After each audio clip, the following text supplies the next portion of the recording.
Господи Исусе Христе, Сине Божий, помилуй меня грешного. I Sina i Svetijog Duh. Amin. Возлюбени во Христа Бога, браќи и сестри, еве и шестата недела од Великиот пост е зад нас. Денеска Светата Црква си спомнува на чудесното влегување на Богочовекот Христос во светиот град Ерусалим, низ така наречените златни порти. Златните порти, браќи и сестри, постојат и денеска, но низ нив не можете да влезете онака како што Христос, како цар на славата, влезе пред 2000 години. А не можете низ нив да влезете, бидејќи се запечатени. Откако се случи се она што со Христос се случи, откако влезе во светиот град низ златните порти. И тие порти ќе останат запечатени до денот од второто пришествие Христово, кога повтор ќе се распечати. Зашто веднаш под нив е Кедронскиот поток, местото означено како место во кое што ќе се случи великиот и страшен суд Господен.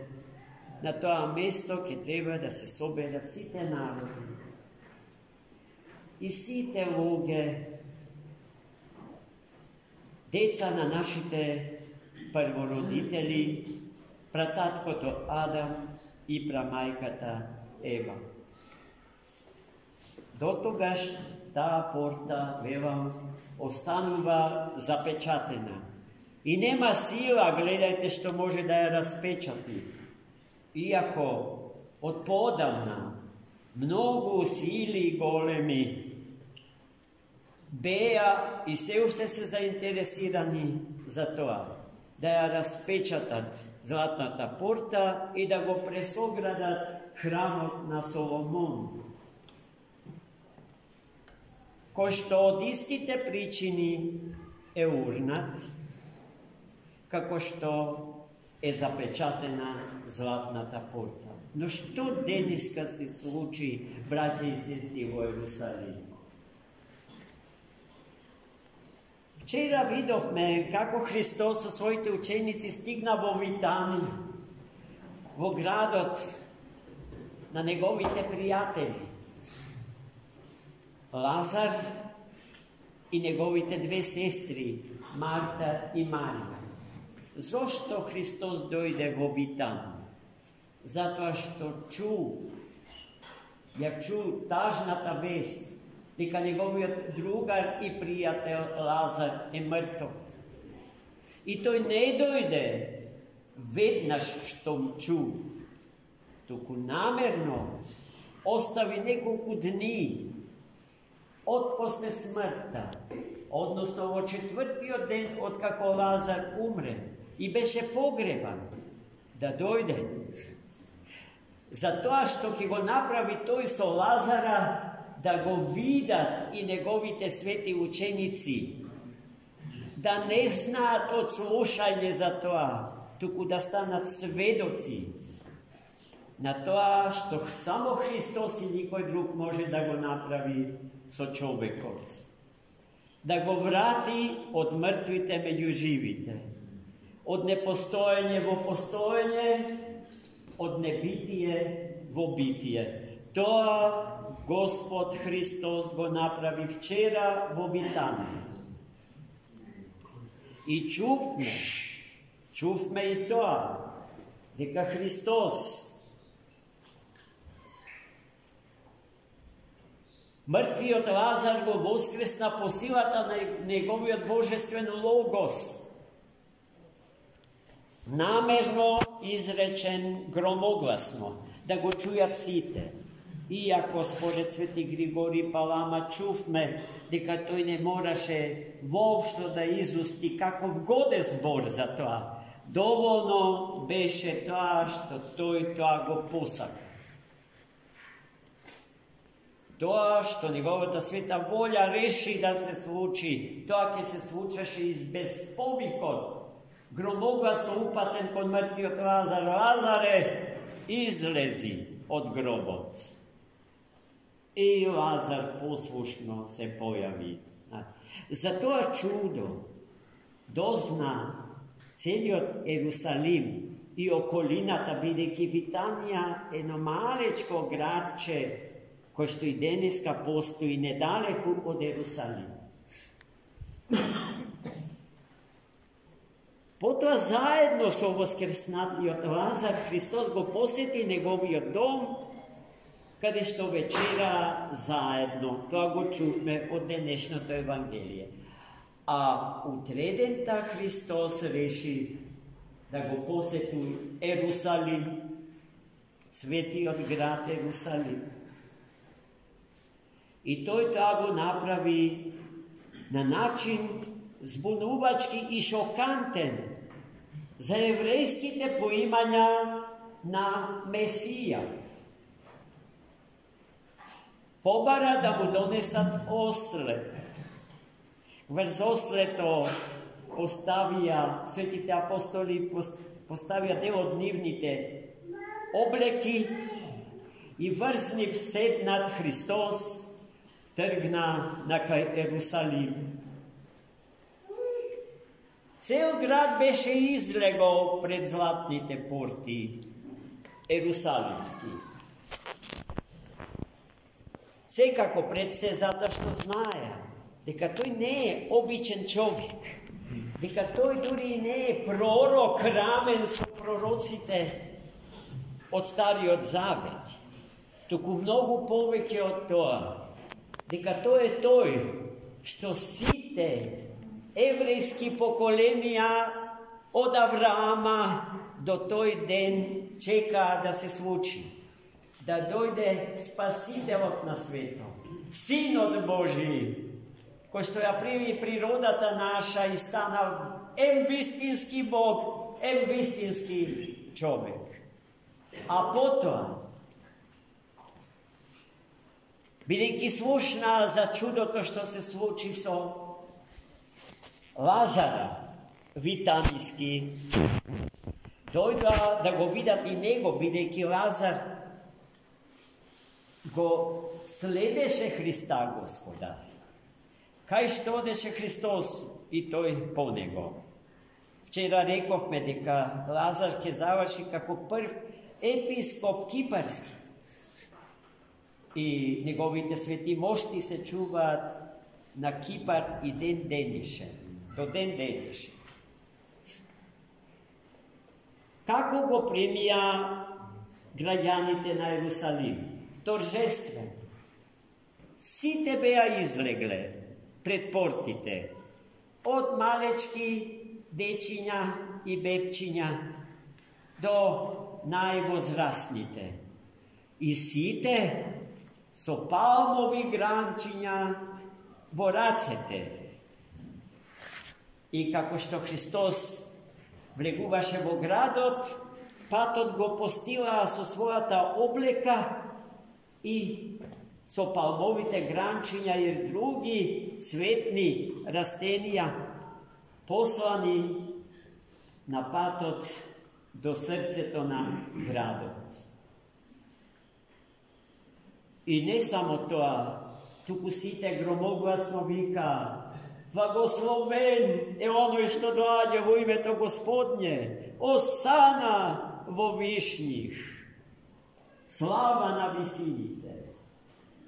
Со тие зборови го пречека граѓаните на Ерусалим.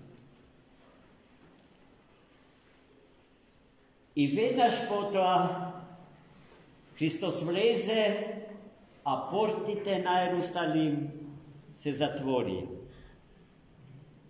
И во истиот тој град, после осана, следеше страшното предавничко: распни го, распни. Истиот тој народ кој што го пречека со осана, потоа бараше Христос да биде убиен. И сето тоа од осана до распни го, ќе го следиме во деновите што ни доаѓаат. Од утре до Велика сабота. Со тоа што, браќи и сестри, ние во Домот на Богородица Мајка Калишка ќе почнеме со свечени богослужби во четврток.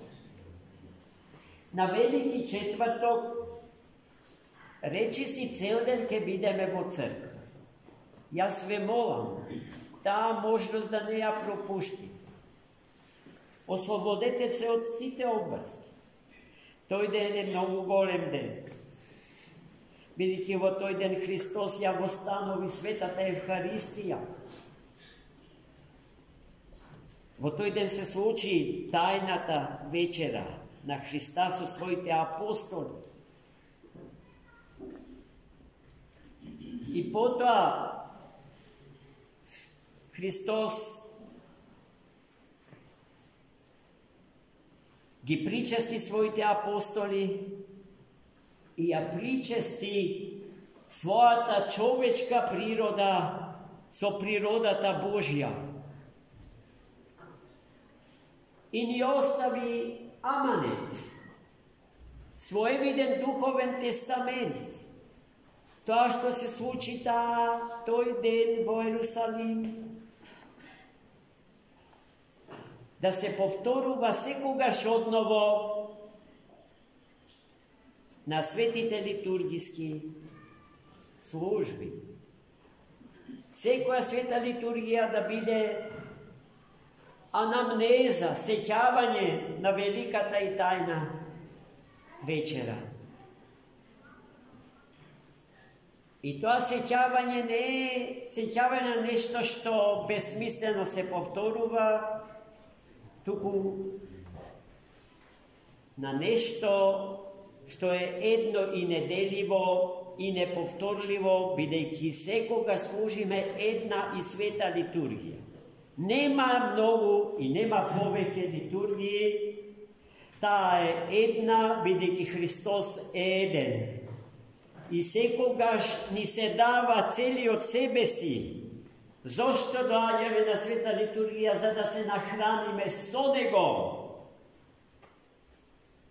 Сите литургиски двигови, сите литургиски подвизи имаат смисла ако приведуваат кон Христа, од проста причина што сето тоа произлегува и ни се дава од Него. Затоа треба да живееме во светата литургија, браќи и сестри, и секој креативен чекор во нашиот живот да биде последица и резултат на таквиот наш живот во Христа и во заедница со Христа и во постојана и неиспрекинета комуникација наша со Него. Вечерта истиот ден, браќи и сестри, ќе ги читаме 12 страдални евангелија. Утреното со 12 евангелија, а вечерните богослужби ќе почнуваат во 18 часот попладне. Во петокот, пред пладнето, нема да имаме никакви литургиски активности, но попладнето ќе се случи погребението Христово со пеење на погребните статии.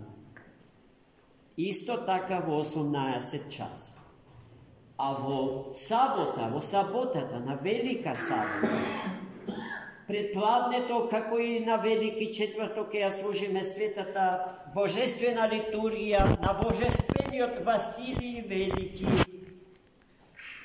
со читање на паримии извадоци од Стариот Завет, кои што имаат месијанска содржина, кои што укажуваат на Христа, Спасителот, роден од Јева за спасение на човекот и на светот.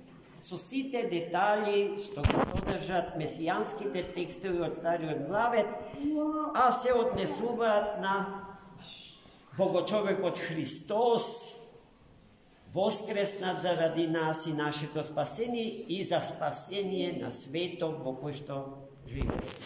Во тој ден се случува и првото воскресение, бидејќи Христос во тој ден со телото останува во гробот, со душата влегува во адот и им се открива на сите дохристијански народи, кои што ги создавале познатите дохристијански култури и цивилизации, кои што во основа биле теистички, боголюбиви и богоцентрично поставени, но немале јасна представа за Бога, поради што тие времиња почнуваат со така наречениот низок ниво на религиозна свест и завршуваат со високиот ниво на религиозна совест. Се почнува со анимизам и преанимизам, а се завршува со монотеизам. Сите тие големи умови, учени луѓе на класичниот век и свет ќе го познаат Христа во адот. Зашто чувме, на секоја света литургија слушаме дека и портите на адот не ќе му одолеат на Христос. Платон, Сократ, Буда, Конфуције, сите тие луѓе ќе го видат Христос и Христос ќе ги извлече и нив од адот заедно со нашите првородители Адам и Ева, чии деца се и тие. И тоа не смее да се заборави. Гледајте, што значи да се биде христијанин? Со кое паметење треба да се располага? И потоа, браќа и сестри, попладнето во саботата, доцна вечерта, во 23 часот доаѓаме за да го објавиме воскресението Христово. Празникот над сите празници, торжеството над сите торжества, вели свети Јован Дамаски. Победата на животот над смртта. Амин.